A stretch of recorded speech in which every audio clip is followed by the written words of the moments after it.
What's up, you guys? Today's warm-up, we're gonna start with some bootstrappers. So I'm gonna get into a squat stance, feet point straight forward, knees push out. I sit down into my squat, grab a hold of my toes. I'm just gonna lift my hips and then squat back down. So at the bottom, my elbows are in between my knees, lift my hips, squat back down, back and forth between those two shapes.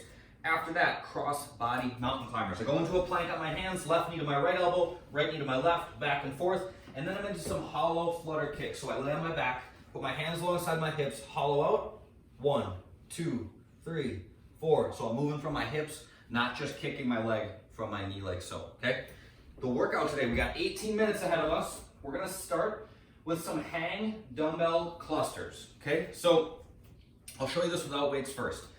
Hang just means that we're gonna start above our knees. So I'll pick my dumbbells up, okay? I'm gonna get set somewhere above my knees, okay? The priority here is keeping our back flat. There's a lot of little technical details that we can pay attention to here. The most important one, the high level theme, keep your back flat, okay? So shoulders back and belly tight, that's pretty universal. Those two things are in place, then you're doing a lot right. So shoulders back, belly tight. You're gonna bend your knees and load until the dumbbells are just above your knees. Then you're gonna open your hips, drop into the bottom of your squat, catch with the dumbbells on your shoulders, and then stand pressed overhead, okay? So cluster is a combination of a clean, which brings the dumbbells to our shoulders. Thruster is a squat into a press. So got the dumbbells, one in each hand, pack my shoulders, squeeze my belly, bend my knees. I load forward until the dumbbells are just above my knees. Then I open my hips up, drop underneath them to catch on my shoulders, stand and press to overhead, okay? It's a squat, so a full squat on the catch into a press, right? After that, chair dips, all right? You could technically do these on one chair. If you can use two, I would highly encourage that. It will give your shoulders a little bit more room to move. So I put the chairs wide enough that I have room for my hips between them. One hand per chair. Start out like this, okay? I'm gonna keep my shoulders down the whole time. I dip by bending my knees, and then I push using my legs to help, right? So my legs are doing a lot of assisting here. If you want more challenge, extend your legs. Lower down, and then press back up, all right?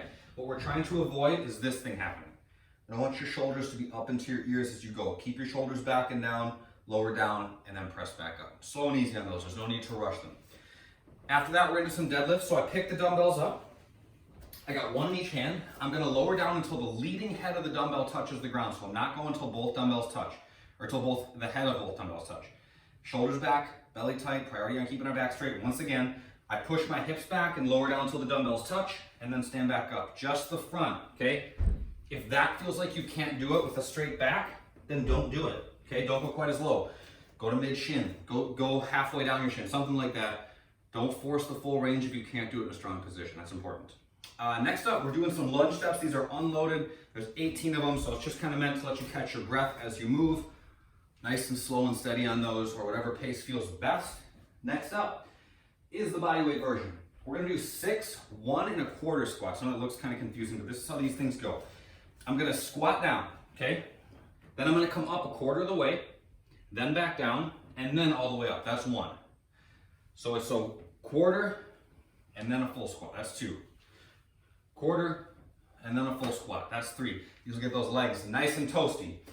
Chair dips, odd object deadlifts, lunge steps. So for the odd object, get creative. Look around and find something that is challenging. Maybe you go in your backyard, you find a cinder block that's laying underneath your deck. You go find a big rock, something like that. Maybe it's a cooler full of water. Get creative. Find something, even if you don't have a barbell, you don't have weights, you don't have dumbbells, get something that allows you to be challenged by moving something heavy, okay? Then I'll find something. Find something. The accessory work today, we're gonna accumulate 1 minute in a tripod headstand, okay? So kind of a goofy movement. I'm not planning on falling over, but I'm gonna move these dumbbells out of the way just in case. Tripod, okay? Think about that. We're forming a tripod when we start, okay? I'm gonna plant my hands at about shoulder width. Each hand is 1 point in a triangle. My head is gonna form the 3rd point, okay? I'm gonna start by just doing that and then walking my feet closer to my hands. As I get more comfortable walking my feet in closer to my hands, I'm gonna gradually put one knee on top of one elbow, then the other knee on top of the other elbow, and then I'm gonna slowly work to lift my legs up, okay? What I see happen a lot when we do these things in class is that people wanna rush it. Guess what happens when you rush? You do not want momentum in a precarious movement like this. You want nice and slow, steady control, okay? Utilize your strength, no momentum is necessary. Hands plant, head plants at the third point in the triangle. One knee to one elbow, other knee to the other elbow, and then I slowly lift up. I'll spare you guys the enjoyment of me talking you through this as we go. I'll just demo one real quick. Hands plant, head plants. Walk in, one knee, other knee, nice and slow.